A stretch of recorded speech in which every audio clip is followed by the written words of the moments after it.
if anything, all the players on stage are anything but Cambodian. So that just shows how much they love mlbb, how much they love Onic, how much they love Outplay. And boy, oh boy, with the draft coming up, we're about to find out exactly how far we're going to be pushing the meta-shifting competition. Here we go. It's the drafting phase for game 1 in a best of 3. Outplay on the play, Onic answering back. There goes the Kadira, the Valentina, and of course Onic just covering their bases. 1-1 today. No, basically, not for you. It's going to be difficult to actually predict some of these drafts. You know, I was coming in very, very confident on day number 1, but considering that a lot of teams have many different styles of play, it's very easy to get overwhelmed with the many different angles that they can actually take. Considering that Outplayed here are looking to ban out both Valentina as well as the Kadita. They're making sure that one of the flex picks for mid and as well as Rome are taken out. And more importantly, we've seen how devastating Valentina overall as a mid laner is. Like, oh yes, wow, you want to be Eve? That's totally fine. I'll steal your ult and I will outscale you. Talking about Eve, it's still out there. Onic answers back, taking out the Fredrin. I think they know that it's a flex pick. Despite Best Player 1 being known for his assassin picks, Ureshi can might as well flex. And again, if you put a hero that's about as deadpan as a Fredrin, that gives Ureshi all the more the flexibility to watch the map, make the calls, and take control. When he makes the calls, you need to put him in a very good matchup. You know, optimally you want to put him in a winning matchup. So something like the Arlet could definitely come through first for Outplay, just to give him that stability in lane. But for Outplay, they're just taking a few of these heroes that are looking like Sans' heroes, all 3 of them. Yep, no Gila Sans, no. Finally, we get to see the glue ban. I was getting a little scared there whether Onic was going to just kind of let it open and say, yes, if you want to go get glue for yourself or farm, it really doesn't matter to us. But finally, glue gets banned out and first pick going over to OP. What are they going to lean towards? What are they going to prioritize? Especially when I'm looking at Coach Dale, right? Previously, he was under Homeboys in Malaysia, and he's done a lot of wonders for a team that never makes it far in the playoffs, achieving only 3rd place. See how far he's come? Prior to that, he was in Myanmar. Right? So again, you have to consider the depth and the breadth of this man's knowledge. Like, how you think he's thinking? Is it Hoon? He's going to give the heave here?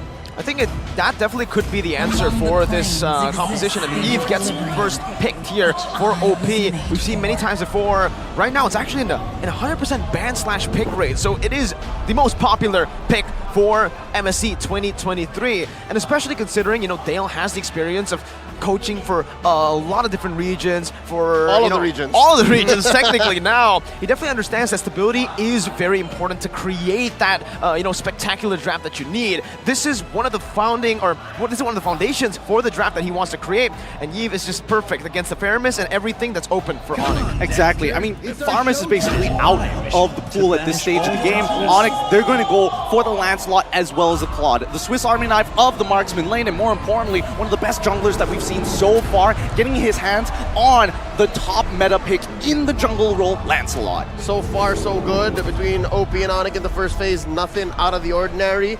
We might not have to see Coach Dale, Coach Adi, and Coach Yeb flex as hard. But then again, as I say those 3 names in total, is Dale not outnumbered? Yeah, sure, he's playing for Outplayed, but that's 2 brains on the other side. It's Adi and Yeb. 2 geniuses. 2 of the brightest minds in MPL Indonesia, most definitely. And I think they're working together really well because Yeb handles the draft for the most part, Adi handles the in-game stuff, and that mix has really made Onic level up. But as we mentioned, Arlet for Ureshi, just a solid pickup here. They go for the Kufra. What do you think about that? I personally like it because, again, you're seeing 2 dashing heroes. Obviously, you know, Mincetar would be the absolute counter. I will let you go out of here. But at least with Kufra, you have that flexibility and more, I would say, a safer way to look for these initiations. Yep, it's the better way to set up a box. It doesn't make you go all in. If you go Mincetar Eve, it's so honest. You're so sure. Now, the young man on screen right now, the young Kyrie Rayos del Sol said, if Outplay can get lucky in MSC, I'm disappointed that BTK didn't make it, but it's not luck. They're the 2nd strongest in NA, but I just think, and I feel sad for Momo Zane. Oh wow, he's built a bond with his colleague in the NA. He wants to work with him again, and of course, he wants to see them there, but no matter what happens, he just wants to win. just like a true competitor, quoted like an absolute champion here. Now let's come back into the draft. I'm seeing the Bane getting banned out, right? See, this is the meta shift that we're talking about. Something that we might expect to get picked up by or outplayed at some certain point. But that's not all, right? We do see the Farsa also get banned out. Fanny as well. That's what I was going to point out later on. But Coach Yab, he is on it today. At this point, they might just go for the Lilia ban, man. That's the other hero. That's the only other hero that I think Sans has played in the mid lane as a mage. Sure, we've seen him on Lunox, we've seen him on other heroes, but in this meta, I think the Lilia should just be the next ban for Outplay if that's the deal. Yep. They want to shut Sans down so hard. And yeah, called it 5 bans to Gila Sans. Mr. Worldwide, not showing any quarter to the MPL ID Season 11 Grand Finals MVP. The smiles though. What's left? Yeah, Kyrie knows. Yo. Dale is serious. More like Kyrie's like, finally, it's not me this time. Oh boy. I do hope to see something a little unorthodox from Onic, right? You know, a lot of questions have been asked about whether Grushin might actually come back into the meta, whether or not that's going to be good, but they're forced into farmers. They're doubling down on this. 0% win rate, man. I think the stats speak for itself, especially up against an Arlet, Kufra, and Yves.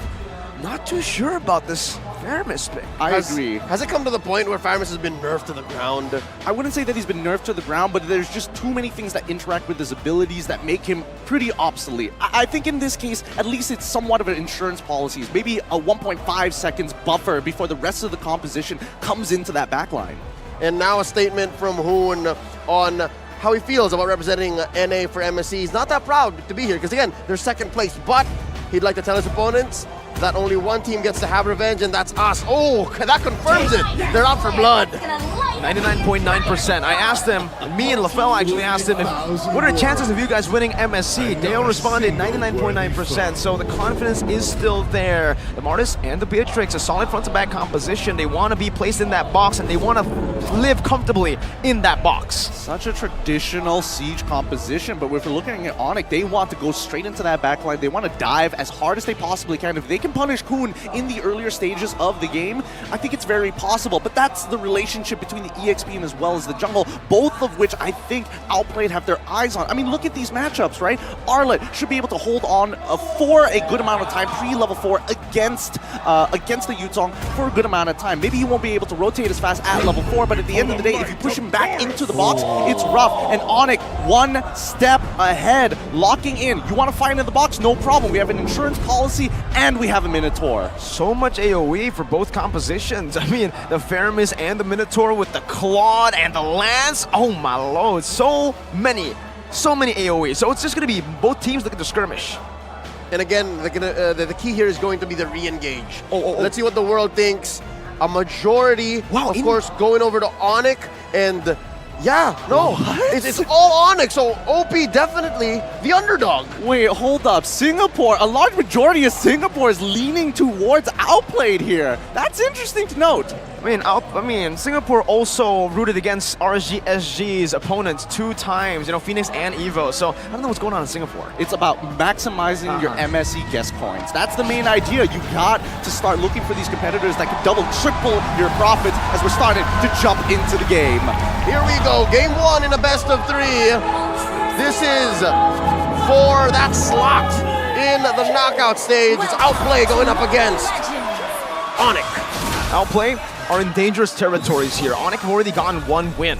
If they lose here, especially 2-0, they're gonna have to go up against Burn X Flash, home ground advantage to secure the knockout stages. Now, let's keep in mind here, looking at how the starting lineup is going to be, and especially for both compositions, we're not seeing anything funky happening. It's very standard, very default for both sides. Yep, no double XP start, so it's a man-to-man roam, but look at how deep Sans is. What's he thinking here? He just wants to get vision. This is how Sans usually plays with the recalls as well. He's got to be careful here, though. Offside the channel stampede, good read. Kyrie able to secure the lethal Wanderer. Something I want to bring up, though, is Reshi's choice of talent here. He actually went for the Unbending Will instead of the tenacity that we usually see on Arlet. I'd say 9 out of 10 Arlets these days play the Unbending. Well, 1 out of 10 play the Unbending Will. The other 9 would play the Tenacity. Personally, for me, I love it. I love the Unbending Will because the main idea is if CW decides I'm going to jump into the middle of this fight, somebody needs to finish him off. And obviously, it's clear that CW... Hello. He should be okay, right? Yeah, totally fine. He's able to battle mirror image in time, but at the end of the day, right, it's going to be whether or not this Arlet can take out CW during the mid-game. Towards the later stages, it's going to be a little bit harder. Absolutely. I mean, looking at it again, both teams are just playing it super slow. They both want to contest for the first neutral objective, having a Martis and a Lancelot. So they are going to be transitioning over to that XP lane just in a bit, and you'll see already, yeah, Faramis, Sans, first on the board towards that XP lane. I think a lot is riding on Kyrie's shoulders because you can't expect Keyboy to just walk in freely and get a Minoan Fury in the middle of the box to change the fight, right? Kyrie is going to have to bait out a couple of spells, and this is what we're seeing here. Keyboy is going to hit level 4 before joining. Okay, charging in, early Shark, Tyrant's Revenge, going to be able to connect onto Boots, but he doesn't have the Tyrant's Rage just yet. Kyrie with the Phantom Execution, cancelled away. Boots looking to re-engage already onto base player 1, who will use the Mortal Coil to disengage. Oreshi in the midst of it all right now, caught in, has the final slash to get the reset on the Vengeance. Onic holding on to that turtle. Sans trying to zone best player away as he pops in a Mortal Coil. No more Mortal Coil to play for. Keyboy going to be knocked up. He does have the Minus Fury right now, and he will be able to use it right now with the Ultra to help them out. Kyrie wins Retribution battle as best player 1 is forced to back away. The RWM locks them in place, but Kyrie and Sans jump to the back. It's Oreshi who finds a trade back, but it's only the Roamer here traded in, and he is caught in a tough spot. Able to use the Vengeance once again. Sans knocked up, has the Shadow Stampede, but Tyrant's Rage locks him down. Sans might just be taken down here, but Kyrie finds him the trade. Sans falls in the back. Shark now going to be targeted down by Boots, who's looking for the kill. A few more hits should do it, and he does not have Flicker. Onic win out. It's a 3 for 2, and they get the turtle. What a long extended fight there. While all this was happening, CW did get chunked out pretty hard, forced to recall early on. Basic is holding on very nicely to his lead for now. But the real question is, how are they going to play for these upcoming neutral objectives? We saw what it looks like, and unfortunately, for Outplayed, it's a little tough to get in on these fights, especially when Keyboy has his ultimate. You see that OP understands that their strength, or at least in a 50-50 matchup like this, lies in the re-engage. They really tried hard after baiting out a few ults from Onic. They had that step in, but from there on, Onic understood that, yeah, no, you can get a better re-engage, but when we're able to split you up and go for the 2-for-1s when you're not ready for it, they're going to win out, and that's what got them this 1K gold lead in under 4 minutes. Can we also talk about the fact that every time we've seen a Minotaur so far, it's not like everybody immediately starts switching over to Purifies, right? Nobody on the side of OP decided to go Purifies. They wanted to have their Flickers available to make the play, that re-engage like you talked about. They don't want to sit there and anchor down. They technically have 3 people with anti-CC. Vengeance, Mortal Coil, and the RWM. So maybe that's the reason as to why they're not going for that. For Basic, I think on the Beatrix, it's just natural to go for the Flicker, right? You don't really want to go on that Purify. It gets you out of the lane so easily, and yeah, the Purify is just not a good mix, I think, with the Beatrix. If anything, it's Onic who's respecting that fact, right? The RWM is an almost for sure catch. But look at this, Shark. Stretch it up! Okay, good shot, but Sans brings them back with the Shadow Stampede. Kyrie now dealing some damage, poking him down. Best player already 1 level down. Kyrie has the level advantage. He can actually get 2 levels. And that costs Shark nothing. That costs Outplay nothing. So they know that for the next minute or so, Sans can't Purify. Yep, they know that for a fact. More importantly, the ultimates are all available for both sides. But wait, hold on. Okay, best player 1 has just used the Retribution. Kyrie able to dash away from the Tyrant's Revenge, and that should just be a free turtle over to Onic. He baited out that Retribution super quick. Shark still is trying to give the team vision, trying to give space for the rest of the team to work with it as in the bottom lane. Oreshi is getting out-leveled as well. It might be a solo kill. Boots jumps in. The passive is fully on. Kyrie doesn't decide to rotate down below, but Oreshi is forced to use Flicker defensively. Are they going to convert on this? Are they going to... No, Kyrie's not going to break from his path. He needs to make sure he ends up on that top side of the map rather than helping out with the bottom side, because it generally, you're not really going to interact with Arlet anyways, and half the time it's going to be Basic who's going to get targeted down in these major fights. On the other hand, right, best player has not been able to find the space and time to really get in on this, right? Early game Martis, you're expecting to get early decimates to finish off kills, but the way that Onic is moving across the map, making sure that there's no holes in their defense. I'm loving the pressure that Onic is placing down on the OP. It's slowly but surely. They're not ballooning out of control. It's a slow 1K, 2K gold lead over the past 6 minutes, and because of that, they're winning the lanes. Onic, bottom and top, even mid. Look, it's a 2v1, and then here up top, it's a 3v3. And they're sandwiching OP. Look at the positioning. Yeah, no. And yeah, they leave Oreshi down bottom, but I'm not so sure what he can get there. Keyboy Minute Fury, no Purify, and that's what it does! Everybody locked down! Who's gonna be falling right there as he pops in the real world manipulation to sustain? Best player one, rotating up top, but he's a bit too late to the party as he's gonna be chunked down. Shadow Stampede not just connecting just Whoa! yet. Tyros Revenge blocking Kyrie down the bouncing ball as well, stopping him from using the puncture, but he still is able to play it slow to get out of that situation as Onic just pick up a free turret. Really good timings on the Thorn Rose, dodging a couple of hits and especially dodging the turret shots to put him into lethal range. 30 more seconds till Turtle comes back up, and if you look at the ults, Sanj should technically get his full altar relatively soon. In the meantime here, Boots, with that 1-kill lead, and especially with the Black Dragon form, and the fact that he is able to disrupt so many members from the side of OP, all of their flickers are basically down.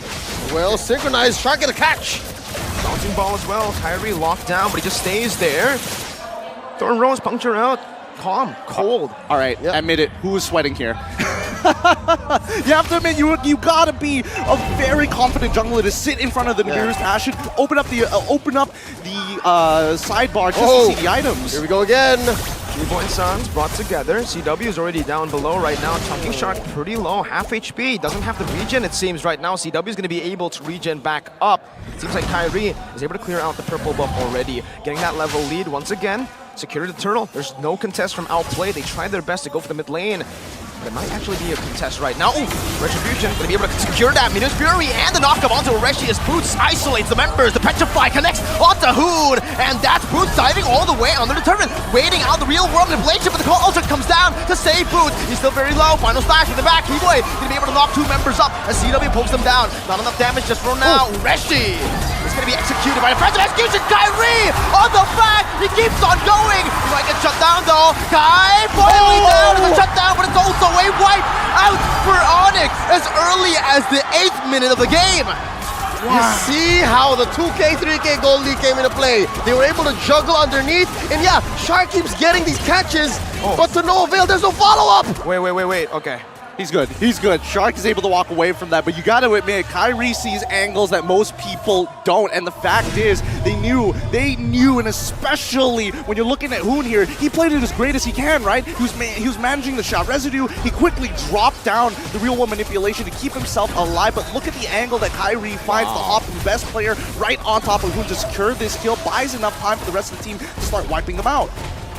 I mean, it was a wipeout for the cost of maybe a couple on the way out, but they converted out their minds, went all the way as deep as tier 2 in mid. So that's a main artery that Outplay cannot farm from anymore. And it's not like basically he's having a great time. You see how CW was just free farming, free hitting in mid? He is just getting so much gold here. Let's look at actual 2,000, Almost 2,000 ahead. God, this is not going to be an easy game at all. And the worst part for Outplay is the fact that their tier 1 structures are already gone and the mid tier 2 is gone. The entire jungle is basically Kyrie's at this point.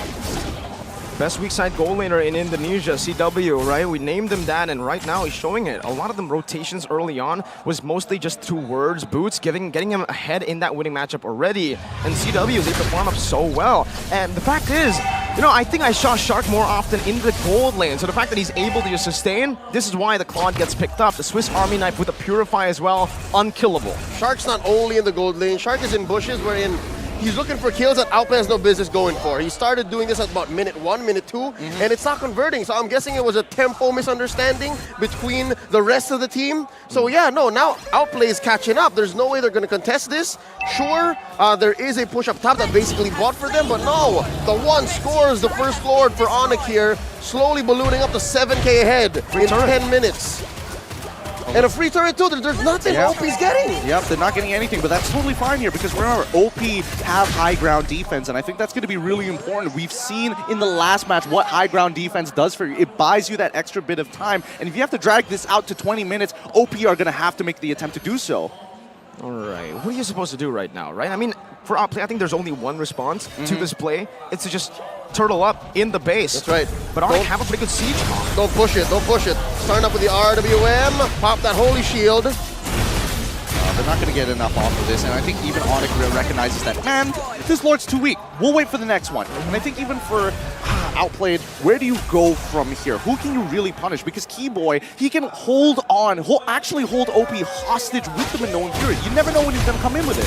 Okay, penetrated Shark already just fully committing onto Keyboy, but the Ultra saves him, and the Minoan Fury with a flicker in front! He finds 3 members under the base turret though, no minions coming down! That was a mistake. Keyboy loses his life. Onic now still disengaging. They've gotten enough damage onto the base turret to say, I'm happy with the trade, but they cannot go for more. Signs of life from Outplay, and again, it rings true that one thing that they should do at this point, approaching 12 minutes into the game, down almost 8k, is to stay in their base, defend up, build up on Hoon, who I think is maybe short one more. He needs one more main item for these high ground defenses to not just stay inside their base. Absolutely. Look at the items. Look how far Sands is ahead of Hoon right now. Wow. Very, very far in terms of the items. 3 items to 2, and even better yet, he is stacking up very fast. So the more they clump up together, the more they want to try and go for this high ground defense. If they fall into the cone of the Ghost Bursters, at least for Sands, he knows he's going to get value. Just set it up for CW. Purple buff CW, did you see that? Right, they're already trying to funnel onto CW, so it's already a very different Onic to the last time we saw them. Remember, at M4, it was Kyrie-centric. Now, it feels very balanced. And isn't that the same way that EVOS Legends have evolved too? Yeah. They've been able to say, you know, it's not just about brands. Now it's just not about Kyrie. We will let y'all do your thing. And yeah, Sans was the MVP then, but here you see him that he's ready to save his teammates. He's ready to dive in there, maybe even die for the cause. But I'm hoping that they don't have to do that. Because again, now shoes on the other foot. Onic, what do they have to do? I'd say wait for the Luminous Lord. They'll crash in, and I'm seeing at least 2 inhibitors going down. Yeah, you know, at least for Outplay, they're playing extremely disciplined right now. And they know that walking out of the base is just a little too risky, especially with gold lead developed by Onic. 8.2k so far, the current gold deficit. And with the next 42k mark from the side of Onic, you can expect that their cores will have at least 4 of their core items. It's rough to begin with, and I think 2 more Lords until OP is able to equalize. 2 Lords, maybe one of them stolen. Like, I think they can survive one more Lord that's on Onic, and then maybe they can try to steal for the other. But something to note, I didn't notice, Onic's draft, there's very little magic damage, but the fact that Ureshi had to build an Oracle for himself means that he's respecting Sans. The fact that Ghost Bursters might deal enough damage to take down this unbending Will Arlott. And it's strange to see because Onic aren't really clumping up in these team fights, right? Usually when you have a cold ulcer to play with, you want to just clump up, and that's why OP really went in on this box composition. Thing is, Onic have been very sporadic in the way they tackle these team fights, but like you mentioned, low magic damage, only Sans. Basic, just bottle win in nature. So that is definitely a power spike for him that he can utilize. Well, don't forget, keep your eyes on Keyboy. He's got his flicker back up again, and we saw how much damage he can do with the Minoan Fury, and with the 3rd hit of it being flickered into the middle of the enemy team, getting big knockups as well. At least for Outplay, they can recognize we can try to cancel it out, but that's a lot of resources that's being dedicated to Keyboy. Here we go, Lord crashing on through. Mid goes down, bottom up next. There's a wave up top that Kyrie's brought in. Okay, this is the siege right now. Oh, Basic is going to be engaged on right there. Doesn't do enough damage onto Kyrie. Still going to be able to be super safe in the back. Boots pops in Black Dragon form. Real World Inflation popped down as well. Rishi can be zoned away from the team. Doesn't have the final slash anyway, so look for anything more. And Onic say, we're happy with 2 base turrets. We might look for 1 more as we go and invade first.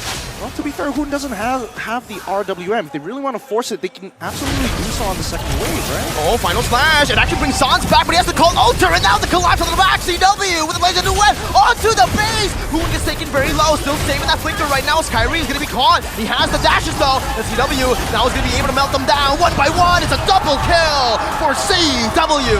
A 3 for 0 as Onic will still pull back the discipline. They do not want to force it. It's dangerous. They're very low. They're very low. It's hard. Kyrie might survive, yes, but maybe not Keyboy.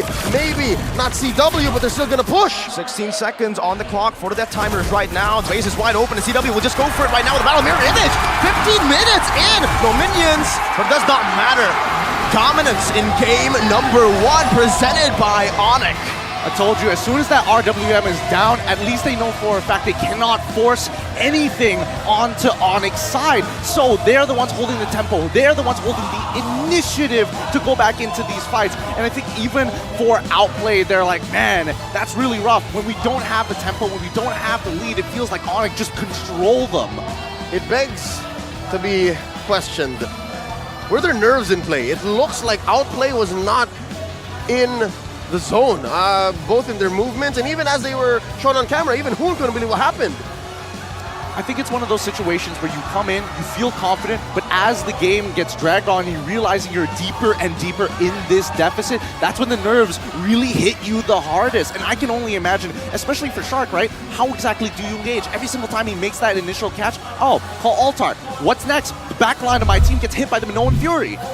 Honestly, I feel like in that game, it wasn't nerves. It was just simply them being outclassed, right? I mean, the macro plays, the little decision-making, the wave manipulation, all these little wins build up, and these little wins in lane as well. The fact that, you know, they have 2 winning side lanes, despite having CW on a weak side, not a lot of resources placed onto him, shows you just how good Onic were, maybe even levels above. What made me say it was nerves is because Shark, he was having a hard time, yes, but 9 out of 10 of his jumps caught somebody. 9 out of 10 could lead to a death, lead to a kill for Outplay, and then maybe conversion elsewhere. Basically death ball strategy, what won RSG Philippines last year's MSC title. But now, you see here that a lot of them, despite Shark catching, leads to nothing, right? I'm specifically best player. I hate to put pressure on an MSC rookie, right? Making a debut, but after the first 2 or 3 minutes, after the second turtle specifically, Best Player 1 did want nothing with Kairi. I think you could say that, you know, one of the reasons Shark wasn't really able, or none of the members from Outplay were really able to control or follow up that initiation from Shark was because of the Cult Altar. The Cult Altar here played a very different role to how it was usually played. Usually it's clumped up and everything. Now it's used to save people. And one of the people that San saved very, very often was Kairi, who was not in any need of help, definitely. If you watch the game, Kairi could have gotten out of these things by himself. That one death, I believe, was underneath the turret. Yeah, Tier 2 1. turrets. Yeah, 2 turrets, and he was going very, very deep. I mean, looking at his build, you can tell he wanted to hurt people. He wanted to make sure that he could actually bait out a couple of spells. He's feeling violent, and he woke up. At least this is not a morning game. As we know, Onic generally don't like the mornings. They're more of a night people. They like to warm up a little bit, but he was coming up huge, and more importantly, he played the exact role that we expected him to play. He's not looking to try and finish off fights super, super quickly. He needs to go in, bait out a couple of spells, and then re-engage afterwards. Here you'll see in the highlights again how the re-engagement were what OP was going for, but Onic understood. Onic knew to split them up.